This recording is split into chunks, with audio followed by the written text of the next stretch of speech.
Hello, this is Lysa Black, heart healer, preacher of all things soul sharing, that as we really reveal the truth of who we are, we do attract our ideal clients. And I'm so thrilled to have Rochelle Hargett here. She is an intuitive coach for sensitive women, and we want to talk about why you don't want thicker skin. Thank you so much for being here, Amber.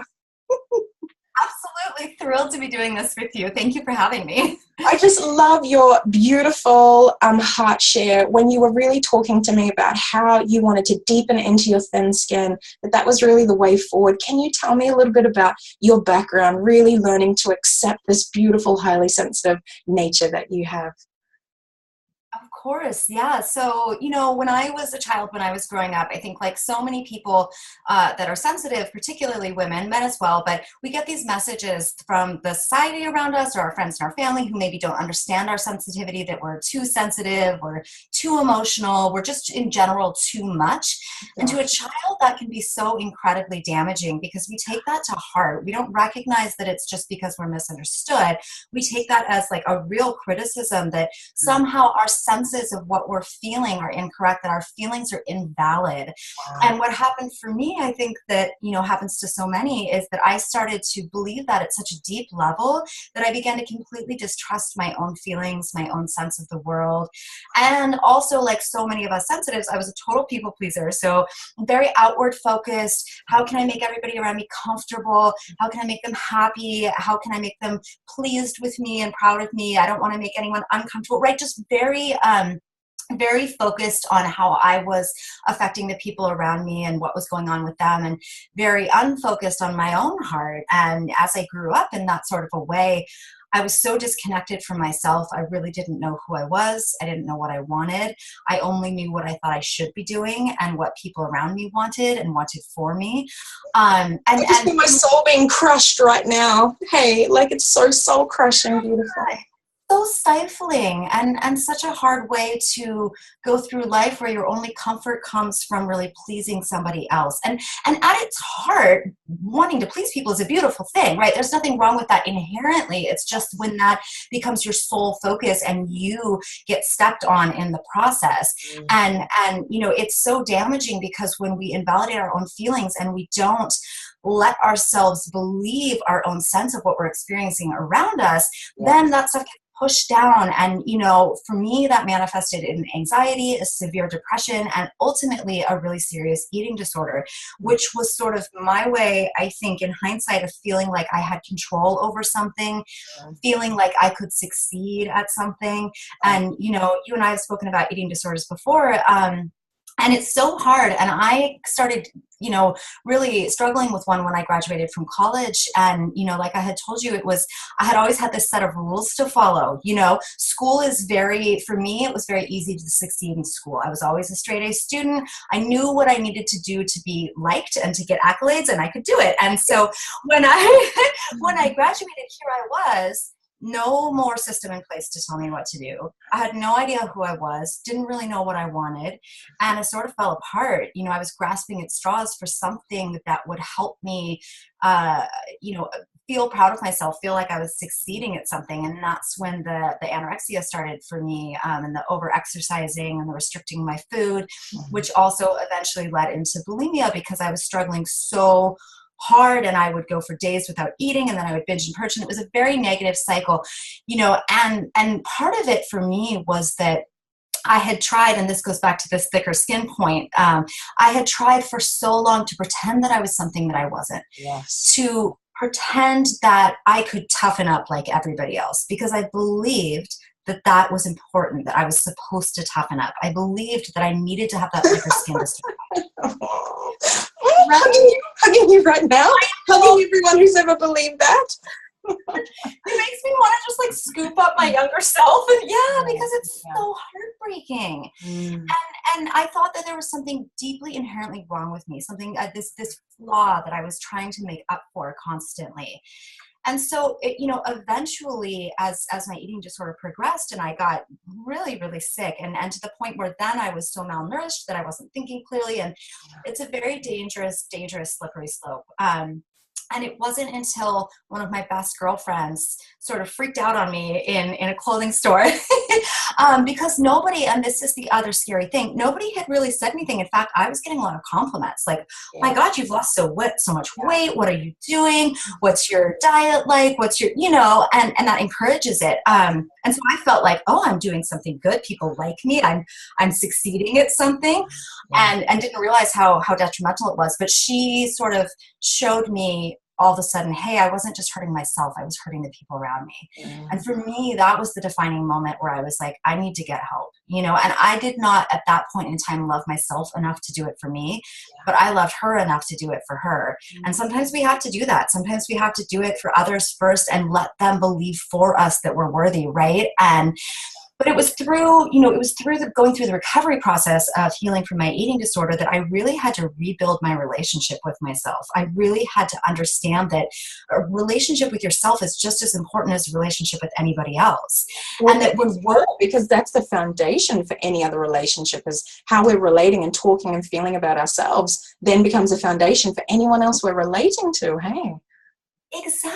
Exactly. And also it's like, if your cup is not full, if you are, and this is the problem with people pleasing, is when you're so outward focused and you're not letting your own needs get met or your own voice be heard or letting yourself be yourself, right? Yeah. That is, it can lead to so many problems, and we end up resentful and overwhelmed and depleted. And then what good are you going to be for anybody anyways, right? And so going through this healing process and learning how to, for me, I think the most profound things were connecting with myself, letting myself trust my feelings, right? Letting myself be like, even though somebody else might tell me that this is too big of a feeling, or I'm overreacting, or this is my feeling and it's valid. And I think feelings back, when you were talking about how we really are educated that our feelings are invalid, that is what they are subliminally telling us, and they don't mean to. It's unintentional, like you said. They just don't understand us.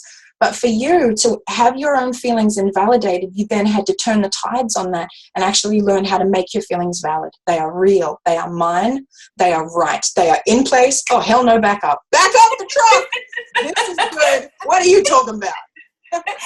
Yes, exactly. And to be able to, stand up for yourself and stand up for your feelings and be like, you may not understand how I feel, but you don't have to. It's how I feel. Yeah. And that's okay. Beautiful. And to give our feelings space to breathe, because when we do that, that's when they can dissipate. They just want to be heard and seen. They're there for a reason. We live, I think, particularly in America, we have this whole thing about we're supposed to be happy all the time. And that's just not how human beings are supposed to be. Happiness is wonderful, of course, but we are given a rainbow of emotions for a reason, right? They're guideposts. They're here to teach us things. And when we push them down and push them aside, we're telling ourselves that we don't matter, that our perception of things isn't true and doesn't matter. And, when we tell ourselves that we need to toughen up and have this thicker skin, like I wanted that so badly for years. I was like, and it was so funny because I tried so hard, but it was never going to work for me. We just look bad trying to look like we got thick skin. It becomes more apparent we got thin skin because we cannot pull it off, hey? Exactly. And also the ironic part, and a good thing to know, is that the more you fight it, the more it's going to flare up for you, but flare up for you in the way that you don't want it to. Things that people complain about, right? Like being very reactive, crying in public, like not that there's anything wrong with that, but a lot of people struggle with that. When you allow yourself to be like, you know what, I am very sensitive. I am very emotional. I have a thin skin. And instead of hating that and fighting that, I'm going to learn about it, and I'm going to try and understand it, and I'm going to validate it, and I'm going to do everything I can to learn how to work with it. Then all of a sudden you start to notice all the beautiful things about it and how amazing it is, and how, it can help you to really like change the world. And I know we were talking about earlier about when you're standing in your truth and being yourself and who you are, it's giving other people permission to do the same. And so for a sensitive soul to stand up and be like, you know what, I'm not going to apologize for my feelings anymore. This is who I am. Then you are inspiring other sensitive souls to be like, yeah, wait a minute. That's great. Can I have some of that? I love my thin skin. I really, really admire how much you have stepped into the power of your thin skin, that for other people that are watching you right now, you don't seem like you have thin skin, I would say, but your feelings are so close to the surface, it's evidence that you are. But we often associate having thin skin with sensitivity and volatility and isolation and abandonment. And this is the reflection of our wounding, that the reality is that you are the embodiment of someone who has deeply accepted their highly sensitive nature. And there is power.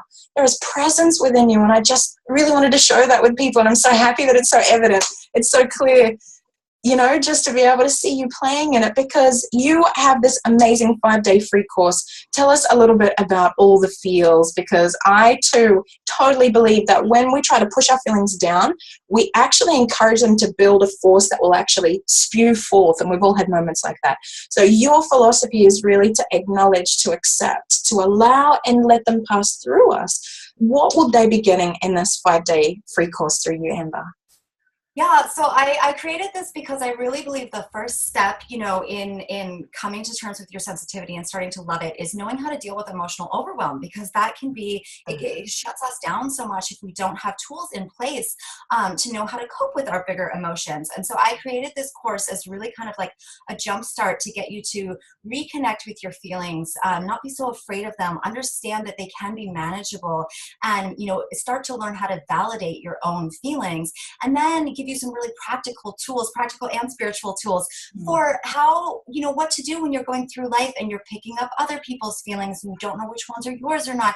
And then yours feel so big. And how do we get up and go through our day to day and be productive and get things done when we have all of this emotional turmoil going on? So you know, I talk a lot about self-care, and I give you some really beautiful tools that are going to help you to make friends with your emotions and not be so afraid of them. And so you get, it's a 5-day course, totally free. So once a day, you'll get a video from me, a short little video. They're about 5 minutes, so it's very manageable, and a workbook, and I have a beautiful meditation that I recorded for you.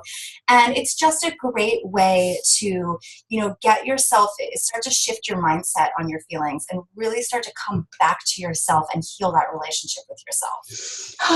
I just adore being in your company, because our expertise has literally been birthed through our eating disorders. Yes. It's kind of like we didn't flag the issues that we were actually dealing with as children and in young women until it manifested in an eating disorder. And I guess it's just really nice, hopefully for other people, to be able to hear that that is not the problem. That is the symptom and the manifestation. But for me, knowing that you've passed through that just gives me so much more appreciation for what you're offering to people, because of what you had to go through to learn this. That without my experience of underfeeding and overfeeding, I wouldn't have actually learned how to make my feelings valid, because my eating disorder was a reflection of ignoring my feelings. And I love how clearly and open-heartedly you've been able to speak about that, because this is social faux pas. We don't talk about eating disorders, and we don't talk, more importantly, about what's actually underneath them. But our relationship with ourselves is actually at the heart of what's going on here. So I love that you're helping people to embrace their feelings and learn how to shift their mindset on how they perceive them, and give them tools to really allow them to open and flow. So thank you so much for sharing your soul and your beautiful heart with us today, Amber. Oh, of course. Thank you so much. I adore you, and this has been so fun. So if you would like to follow Amber, I have her social media links beneath. Please check her out. Everything she releases is gold. I absolutely adore it. And you can access the link to be able to get her free 5-day All the Feels course below. If you are an emerging leader and healer that really wants to learn the art of sharing your soul to attract your ideal clients, grab my soul sharing guide beneath and check out my social media if you want to come and play. Yay, Amber. Shimmy hands. Shimmy hands. Yes. Thank you so much, beautiful. I'm so appreciative of your time. Of course.